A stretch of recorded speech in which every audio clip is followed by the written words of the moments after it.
Hello students, अनंत ज्ञान by सज्जन में आप सभी का हार्दिक स्वागत है।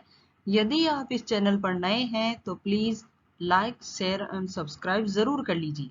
आज हम class 12th political science chapter 7 समकालीन विश्व में सुरक्षा से संबंधित नोट्स पढ़ेंगे। तो जिसका पार्ट फर्स्ट मैं आपको पिछली क्लास में पढ़ा चुकी हूँ, जिसमें मैंने बताया था कि सुरक्षा की दो अवधारणाएं हैं, पारंपरिक और गैर पारंपरिक, जिसमें क्या क्या आते हैं वह सब मैंने आपको बता दिए हैं।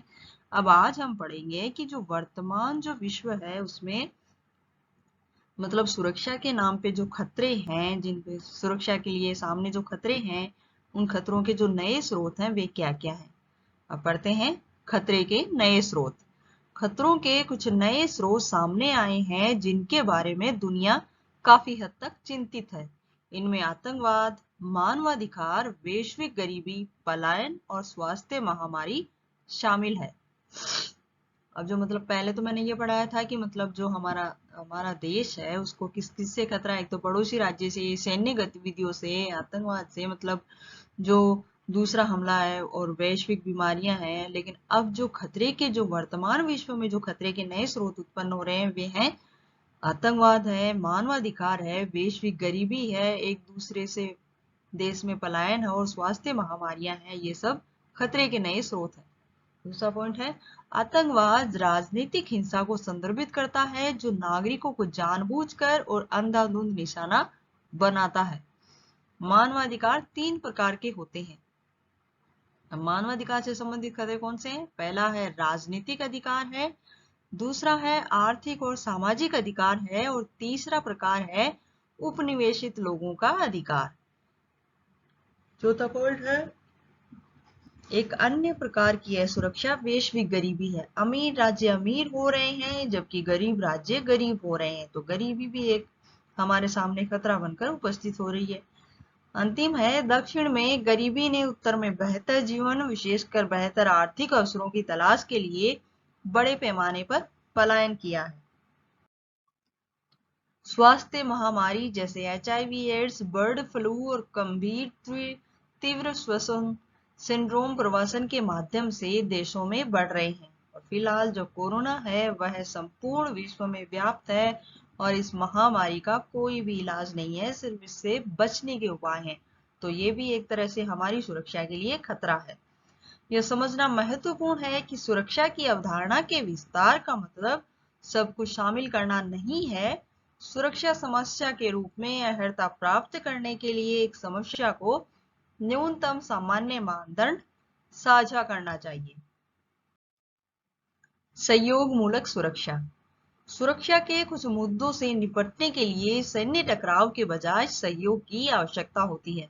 तो कभी कभी हम देखते हैं कि सुरक्षा के नाम पे जो खतरे उत्पन्न होते हैं उनसे मतलब कभी कभी ऐसा समय आता है कि उनसे हम युद्ध के जरिए निपट नहीं सकते, बल्कि आपस में सहयोग के जरिए ही उस स्थिति से हम निपटारा पा सकते हैं। आतंकवाद से निपटने के लिए सैन्य मदद ली जा सकती है, लेकिन गरीबी, पलायन आदि मुद्दों से निपटने में इसका कोई फायदा नहीं होगा।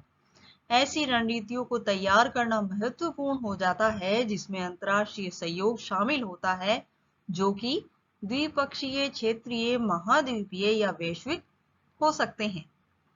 सहकारी सुरक्षा में अंतर्राष्ट्रीय और राष्ट्रीय दोनों तरह के अन्य खिलाड़ी भी शामिल हो सकते हैं, लेकिन सहकारी सुरक्षा भी अंतिम उपाय के रूप में बल के उपयोग को शामिल कर सकती है। अंतर्राष्ट्रीय समुदाय को तानाशाही से निपटने के लिए बल के उपयोग को मंजूरी देनी पड़ सकती है।